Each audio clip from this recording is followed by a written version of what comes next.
नमस्कार दोस्तों, take legal info channel में आपका एक बार फिर से स्वागत है। आज हम बात करेंगे साइबर स्कैम्स के बारे में। जी हाँ, आजकल हम हर तरफ सुन रहे हैं कि बहुत तरह के स्कैम्स हो रहे हैं। डिजिटल अरेस्ट हो रहा है, ये हो रहा है, वो हो रहा है। लोगों के करोड़ों रुपए जा रहे हैं, लाखों रुपए जा रहे हैं, कि पूरी लाइफ की अर्निंग्स जा रही है। लेकिन क्या ये सिचुएशन इतनी भयावह है या ये प्रॉब्लम इतनी बड़ी है जिसे डील नहीं किया जा सकता? हाँ, आप मैं जानता हूँ आजकल इंटरनेट में बहुत से ऐसे वीडियोस चल रहे हैं जिसमें इसको बहुत हाइप किया गया है। हाइप मतलब इसके अगर आप फिगर्स देखेंगे तो उस सेंस में हाइप नहीं कह सकते, लेकिन इसको बहुत ऐसे भयावह तरीके से, जैसे वो क्राइम पेट्रोल टाइप के सीरियल आते हैं, वैसे बताया जा रहा है। लेकिन निश्चिंत रहिए, यहाँ आपको बहुत सिंपल तरीके से मैं समझाऊंगा कि कैसे आप अपने आप को, एक सीक्रेट समझ लीजिए, कैसे आप अपने आप को इससे बचा सकते हैं। वो सीक्रेट इतना सिंपल है कि आप खुद सुन के हैरान हो जाएंगे, और मैं कोई इसके पैसे नहीं चार्ज करने वाला हूँ। तो निश्चिंत रहिए और देखते रहिए हमारा पूरा वीडियो। इस स्क्रीन पे आप देख पा रहे हैं कि हम इस वीडियो में क्या क्या जानने वाले हैं। बहुत शॉर्ट वीडियो रहने वाला है, तो आपको निश्चिंत रहिए, आपको ज़्यादा टाइम नहीं स्पेंड करने पड़ेगा और आपको बहुत अच्छी जानकारी मिलेगी। सबसे पहले कि हम इंट्रोडक्शन लेंगे, और उसके बाद गोल्स होंगे। गोल्स मतलब हमारे गोल्स नहीं, साइबर जो स्कैमर्स हैं उनके क्या गोल्स होते हैं। तो उसके बाद आएगा आपको एक सीक्रेट, जो कि आप इस मेन वीडियो का टॉपिक है। और उस सीक्रेट को अप्लाई कैसे करना, उसके डूज क्या है, उसके डोंट्स क्या है, ये आपको बताया जाएगा। फर्स्ट थिंग्स फर्स्ट, सबसे पहले हम जानते हैं कि साइबर स्कैम होता क्या है। मैं जानता हूँ आप में से बहुत से लोग इसको, ज़्यादातर लोग इसको जानते होंगे, लेकिन शायद कुछ लोग हैं जिसके लिए ये टर्म, जिनके लिए नहीं होगी, वैसे थोड़ा कंफ्यूज होते होंगे। तो देखिए, साइबर, इंटरनेट को कहते हैं साइबर स्पेस। जो वर्ल्ड वाइड वेब है, जो इंटरनेट है, उसको कहते हैं। तो साइबर स्कैम का मतलब है जो स्कैम इंटरनेट के थ्रू हो रहा है, इंटरनेट में हो रहा है। जैसे कि जो रियल वर्ल्ड में स्कैम्स होते हैं उसको हम फ्रॉड कहते हैं, या उसकी जो भी लीगल डेफिनेशन होती है अलग अलग। साइबर स्कैम वही सब फ्रॉड है, वो धोखा है, जो भी जालसाजी है वो साइबर स्पेस में हो रही है, तो उसको हम साइबर स्कैम कहते हैं। हम जानते हैं कि बिना मकसद के कुछ नहीं हो सकता। इवन जो चोर होते हैं, जो जालसाज या साइबर स्कैमर्स होते हैं, उनके भी गोल्स होते हैं। ये सुनने में थोड़ा आपको अजीब लगेगा, लेकिन हाँ, उनके देखिए दो मेन पर्पस होते हैं। एक तो होता है मनी, और दूसरा होता है कायोस। कायोस माने उसको डिसरप्शन कर देना, या कुछ किसी भी वजह से, जो अपने मजे के लिए या दूसरे को नुकसान पहुंचाने के लिए। जैसे कोई लोग सैडिस्टिक हो सकते हैं, या उनको मजा आता है, अपने आप को प्रूव करते हैं कि हमें बहुत कुछ पता है। लेकिन इसका मेन मोटिव जो है, मेरे हिसाब से कि 95% केसेस में मनी ही होता है, फाइनेंशियल गेन होता है। क्योंकि अगर आप इतना रिस्क ले रहे हैं, आप फ्रॉड भी कर रहे हैं, और अगर आपके पास पैसा नहीं आ रहा है तो उसको कोई बेनिफिट नहीं है। हाँ, कुछ केसेस में ऐसा हो सकता है कि आप दुश्मनी निकालने के लिए, आप मतलब वो जो साइबर स्कैम में दुश्मनी निकालने के लिए, मजे के लिए, या बहुत किसी भी रीज़न के लिए कर सकते हैं। हाँ, तो दोस्तों अब हम आते हैं उस सीक्रेट पे। और मैं जानता हूँ ये सीक्रेट सुनने के बाद आप में से शायद कुछ लोग निराश हो जाएंगे, क्योंकि आप कुछ शायद बहुत बड़ा या बहुत गहरा एक्सपेक्ट कर रहे होंगे। लेकिन ये तो बहुत ही कॉमन सी चीज़ है। जी हाँ, आपने सही सुना, वो है कॉमन सेंस। और एक कहावत भी है, आप इसको बुरा मत लगाइए, मैं आपके लिए नहीं कह रहा हूँ, जनरल कह रहा हूँ। Common sense which is not so common, यानी कॉमन सेंस आम नहीं होती है, या कम पाई जाती है। तो इसका मतलब ये नहीं है कि हम सब बेवकूफ़ हैं। इसका मतलब ये है कि जब ज़रूरत होती है तो कई बार हम उस सिंपलिस्टिक वे में नहीं सोच पाते, हम चीज़ों को ओवर कॉम्प्लिकेट करते हैं। अब आपको भी, बहुत से लोगों को ये लगेगा यार इतने हाई फाई स्कैमर्स हैं, इतना कुछ कर रहे हैं, तो उसको कॉमन सेंस से उसका क्या लगेगा। लेकिन वो हम आगे वाली स्लाइड्स में, या उसमें आगे वाली वीडियो के हिस्से में हम समझेंगे। लेकिन फिलहाल मैं आपको ये एश्योरेंस देना चाहता हूँ कि अगर आप कॉमन सेंस यूज़ करने को अलर्ट रहेंगे, तो शायद 99% जो फ्रॉड है वो आपके रुक जाएंगे। शायद 1% है। जैसे मैं आपको एक एनालॉजी देता हूँ। आप रोड पे जा रहे हैं, तो बहुत से एक्सीडेंट्स होते हैं, दुनिया भर के एक्सीडेंट्स होते हैं रोज। लेकिन उसमें अगर आप डाटा देखेंगे तो आप ये पाएंगे कि बहुत ज़्यादा एक्सीडेंट्स जो हैं, जो मशीनरी फेलियर के कारण बहुत कम होते हैं। ज़्यादातर एक्सीडेंट्स ह्यूमन एरर के कारण होते हैं। जैसे किसी की आंख लग गई, या कुछ मतलब गलत फहमी हो गई, ऐसा कुछ हो गया। तो इसी सेंस में ही टेक्निकल रीजन से उसके कारण बहुत कम स्कैम्स सफल हो पाते हैं। ज़्यादातर स्कैम्स, बंदा अपनी कॉमन सेंस यूज़ नहीं करता है, उस टाइम थोड़ा पैनिक कर जाता है, साइकोलॉजिकल रीजंस होते हैं। तो मेन उस पर बेस्ड होता है। तो ये कैसे होता है हम आगे समझेंगे। तो जैसा हमने अभी सुना कि कॉमन सेंस हमें अगर यूज़ करें तो बहुत सी चीज़ें अवॉइड की जा सकती हैं, ज़्यादातर फ्रॉड्स अवॉइड किए जा सकते हैं।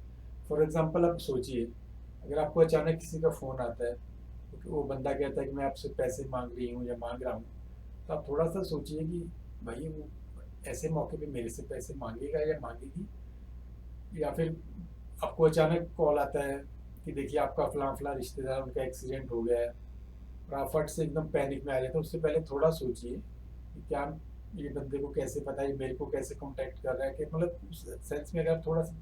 और ये सब साइकोलॉजिकल गेम है, आप जितना जल्दबाजी करेंगे उतना आप पैनिक में आएंगे, और उतना आप थोड़ा गलत डिसीजन लेने के आपके चांसेस ज़्यादा हैं। प्लस आपको थोड़ी लीगल अवेयरनेस भी होनी चाहिए।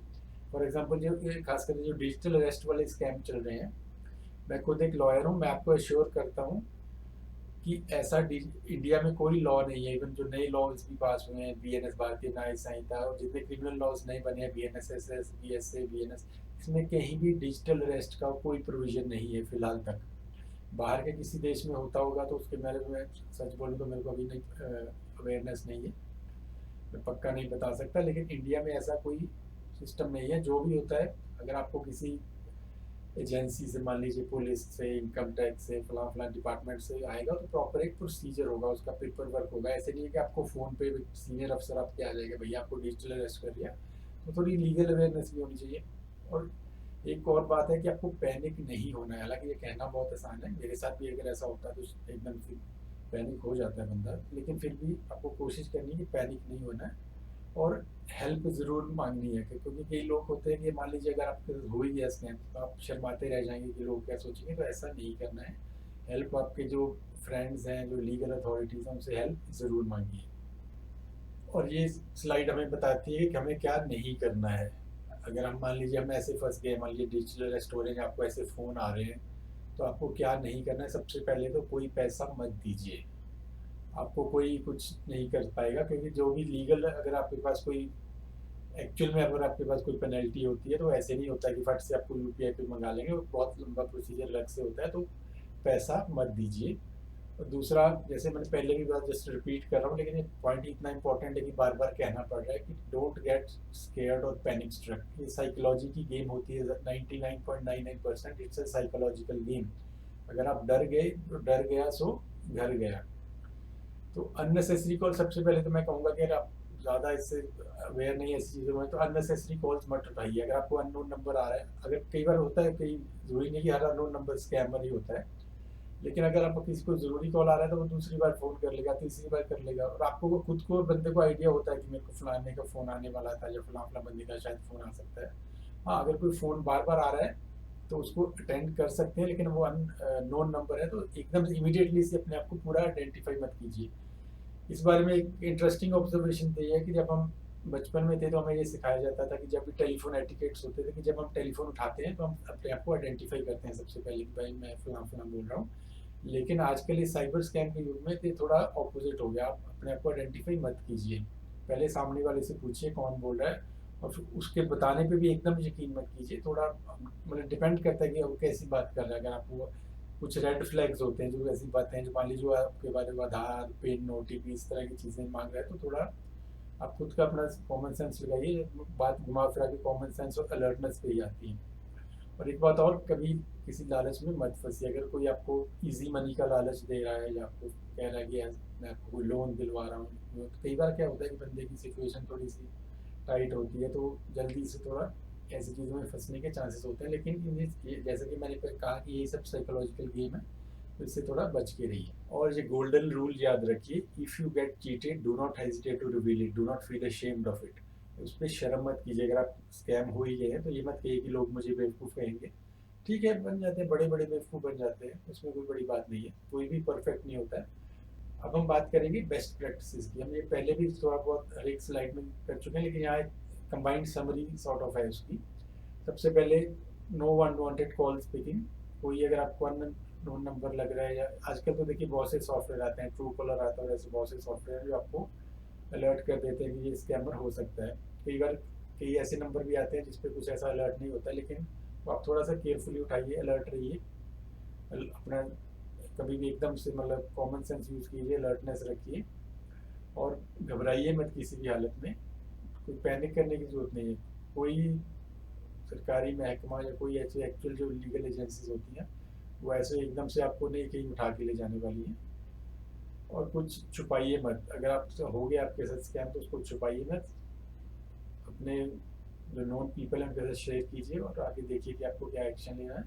और हेल्प सीख कीजिए। जैसे लीगल अथॉरिटीज़ होते हैं, एक नंबर होते हैं साइबर हेल्पलाइन के। अगर आपके बैंक बिल्कुल डिपेंड करता है किस टाइप का स्कैम हुआ। अगर आपके बैंक के साथ कोई फ्रॉड हुआ है तो आप बैंक को बोल के अपने कार्ड्स एकदम से ब्लॉक करवा दीजिए।